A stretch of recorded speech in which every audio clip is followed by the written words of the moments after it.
Hey guys, anyways, Hope here. Welcome back to the channel. And iOS 15 is back. The software feels like the software that you're gonna want to update to, and I wanted to share my thoughts and my experience with you guys so far with iOS 15.4.1. Now, the software has been out for a couple of days, so I've had time to test the software, go through some of the existing bugs to see what's going on, and of course, test the battery and give you guys some feedback. And I got some great news to share with you guys. Now, as always, if you would like to stay up to date with the latest iOS news and Apple software updates, don't forget to subscribe and make sure you turn on those notifications so that you don't miss another episode. Now, before we get to some of the major issues that Apple was looking to address with iOS 15.4.1, which, in case you didn't know, Apple has admitted that iOS 15.4 caused the battery to drain quickly, and 15.4.1 was aimed to address this particular issue. This was on Apple's release notes. Now, let's talk about some of the bugs first. As I mentioned, the software has been out for a couple of days. I've been playing around with the software,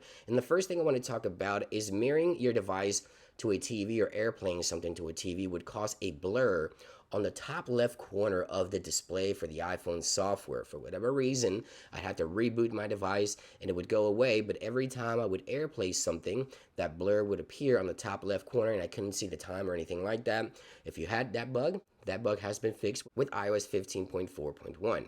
Now, I also get a lot of questions in regards to other system data under iPhone storage. Now, keep in mind, guys, as I always say, other system data directly is impacted by the system or the software's needs. For example, this value will change if you send messages and receive messages with attachments and things like that. If you browse the web, other system data will be impacted. This will fluctuate. The best way to get rid of some of this other system data is deleting some of your messages, deleting some of your web history and things like that. But other than that, there isn't a whole lot. It directly depends on the system needs, as Apple specifies for the description. So that's not necessarily a bug. It isn't that iOS 15.4.1 has bumped up the use of other system data. Is most likely your messages, your web history, and other apps within the background that are taking up some of the system resources in order to run. Just keep that in mind. Now, there's been some issues reported within Apple Music. I've noticed that Apple Music has been glitching. A lot of this stuff has been happening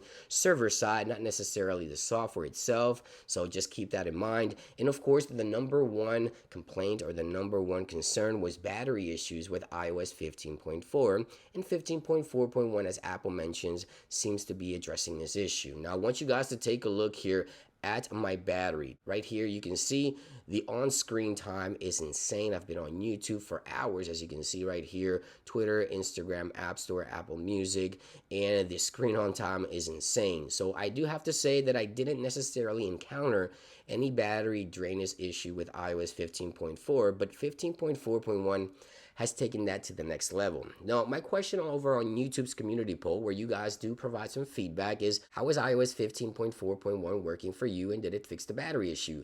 We have about 7,000 votes in the last day or so, and right here, most of you guys, a 58% of you guys say yes, the battery issues have been addressed. Again, that's over 7,000 votes here.